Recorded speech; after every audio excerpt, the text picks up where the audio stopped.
আসসালামু আলাইকুম প্রিয় ভাই ও বোনেরা, কেমন আছেন সবাই? আশা করি সবাই অনেক অনেক ভালো আছেন। আলহামদুলিল্লাহ, আমিও অনেক ভালো আছি। আপনাদের সবাইকে জানাই তানিয়া এন্টারটেইনমেন্ট অ্যান্ড কুকিংয়ে স্বাগতম। আজ রান্না করব হাঁসের মাংসের কালাভুনা। যাদের কালাভুনা পছন্দ তারা অবশ্যই কমেন্ট করবেন, আর যারা এই ভিডিওটা দেখবেন তারা অবশ্যই লাইক, কমেন্ট অ্যান্ড শেয়ার করে দেবেন। হাঁসের মাংস আমরা আগেই কেটে ধুয়ে পরিষ্কার করে রেডি করে রেখেছি। এবারে প্যানে তেল দিয়ে দিলাম পেঁয়াজ কুচিগুলো আমরা লাল করে ভেজে নেব। আমরা বেরেস্তা করতে গেলে যেই কালারটা করি ঠিক ওই কালারটা করেই ভেজে নেব, কারণ কালা ভুনার জন্য পেঁয়াজটা ভালো করে লাল করে ভাজতে হয়। দেখতেই পাচ্ছেন ভাই বোনেরা, পেঁয়াজ কুচি আমরা একদম লাল লাল করে ভেজে নিয়েছি। এবারে দিয়ে দেবো আদা রসুন বাটা, এরপরে দিয়ে দেবো পেঁয়াজ বাটা।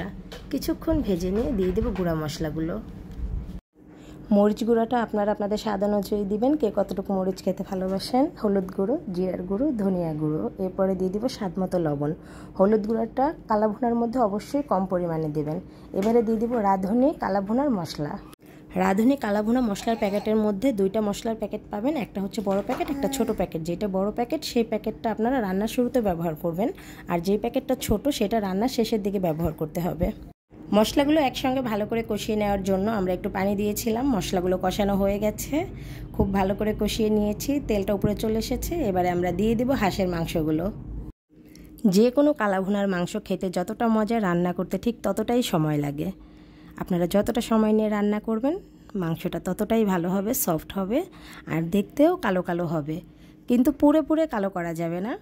আমরা এখানে দিয়ে দিলাম দুটো তেজপাতা, আর দিয়ে দিলাম হচ্ছে গিয়ে সয়া সস। রাঁধুনি মশলার প্যাকেটের পেছনেও কালাভুনার রেসিপিটা দেওয়া আছে, আপনারা চাইলে সেটাও ফলো করতে পারেন। ওইখানে টমেটো সস দেওয়ার কথা ছিল, কিন্তু আমি টমেটো সসটা দিইনি, তাহলে মিষ্টি মিষ্টি লাগে, সেজন্য আমি শুধু সয়া সসটা ব্যবহার করেছি। আপনারা যারা ভিডিওটা দেখছেন তারা কিন্তু দেখতেই পাচ্ছেন মাংসটা আমি কিভাবে কষিয়েছি। খুব ভালো করে কষিয়েছি, একদম ভাজা ভাজা করে কষিয়ে নিয়েছি। বারবার নাড়তে হবে, আপনার কিছুক্ষণ সময় রেখে দিলে নিচে লেগে যাবে, সেজন্য বারবার নাড়তে হবে। আর মাংসটা আপনাদের 2-3 বার পানি দিয়ে কষাতে হবে। যতবার কষাবেন আর মাংসটার মধ্যে ততটা মশলাটা ঢুকবে, আর মাংসের মধ্যে একটা কালো কালো ভাব চলে আসবে। রান্না যখন শেষের তৃতীয় অংশে চলে আসবে, এই পর্যায়ে আমরা দিয়ে দিব রাঁধুনি প্যাকেটের যে ছোট প্যাকেটের মশলাগুলো ছিল সেটা আমরা এখন দিয়ে দিব।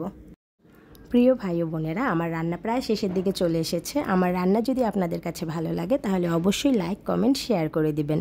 আর যদি আমার সমস্ত ভিডিও পেতে চান তাহলে অবশ্যই আমার চ্যানেলটা সাবস্ক্রাইব করবেন, পাশে থাকা বেল আইকনটা ক্লিক করবেন, তাহলে আমার সমস্ত ভিডিও আপনার ফোনে চলে যাবে সবার আগে।